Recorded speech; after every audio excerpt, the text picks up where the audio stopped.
Good morning, happy Sunday सगळ्यांना। आज सकाळचे वाजलेले आहेत 8 आणि आम्ही आज ना 5 वाजता सकाळी गेलो होतो। गौरांचं मॅरेथॉन होतं त्याच्यासाठी गेलो होतो। तर छान असं मॅरेथॉन पार पडलं आणि आता चाललोय आम्ही घरी। संडेचं स्पेशल म्हटलात तर संडे मॅरेथॉन।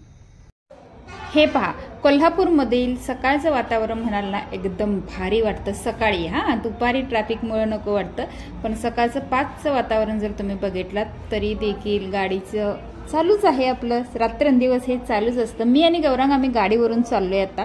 जिथं आम्हाला पोहोचायचं तिथं एक 5 मिनिटातच पोहोचतोय। तर हे बघा, इथे ना जो चाललेला आहे ना ते एकदम मस्तपैकी सगळ्यांना ना बॉडी गरम करण्यासाठी वॉर्मअप चालू आहे। खूप छान टीमनं अरेंजमेंट केली होती। खूप छान प्रकारे मॅरेथॉन पार पडलं। आणि ह्याच्यामध्ये ना काय होतं माहिती का, मी तरी पहिल्यांदाच गौरांच्या बरोबर चालले होते। सगळ्यांना टी शर्ट दिले होते छान असं, सगळ्यांनी टी शर्ट घातले होते। गुलाबी साडी असताना गाणं लागलं होतं, त्याच्यामुळे मुलांनी आणि मुलींनी जो ठेका धरला होता ना ते एकदम मस्त वाटत होतं। आणि ह्याच्यामध्ये ना एक मुलगी, ही जी मी आता सारखं दाखवते ना, ती मुलगी ना म्हणजे शाळेचा ग्रुप होता त्यांचा। तर ती एवढी भारी नाचत होती ना, म्हणजे जवळपास 7-8 गाणी तरी वाजवली असतील। त्या प्रत्येक गाण्यावरती ते एवढं छान छान मुवमेंट करत होती, परफेक्ट। त्याच्यामुळे ना सगळ्यांचं लक्ष वेधून घेण्यासारखं ती एक झालं होतं। पुन्हा टीम होती, चांगल्या प्रकारे आयोजन केलं होतं। महाडिक साहेब आले होते, तर त्याच्यामुळे ना छान प्रकारे आपलं मॅरेथॉन वगैरे पार पडलं। इकडनं थोडंसं पहिलं सगळ्यांनीच ना म्हणजे बॉडी गरम करण्यासाठी वगैरे ते हे सगळीकडेच होतं मॅरेथॉनमध्ये। तर हे करणं पण गरजेचं असतं, कारण की खूप धावावं लागतं ना। अचानक बॉडी गरम झाल्यानंतर मग काही प्रॉब्लेम होऊ शकतो। त्याच्यामुळे थोडंसं वॉर्मअप करणं गरजेचं असतं, कुठलेही रनिंग करतावेळी किंवा ॲक्टिव्हिटीज करतावेळी वगैरे।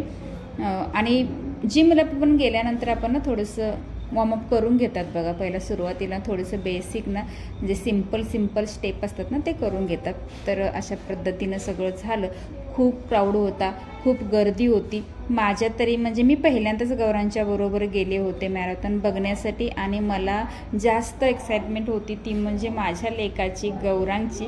कारण की मला मेडल वगैरे हे सगळं ना पाहिजे होतं, असं मनातून सारखं असं वाटतच होतं।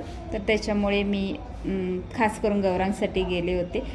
सकाळी 5 वाजता आम्ही दोघंजणच गेलो। तसं भक्तीला पण यायचं होतं, पण भक्तीची ना तब्येत थोडीशी डाऊन झाल्यामुळे तिला काय मी घेऊन गेले नाही, आणि तिला मी ॲक्च्युली सांगितलंच नाही की आम्ही चाललो आहे म्हणून। सकाळी गपचूप सगळं आवरून आम्ही दोघंजण निघालो।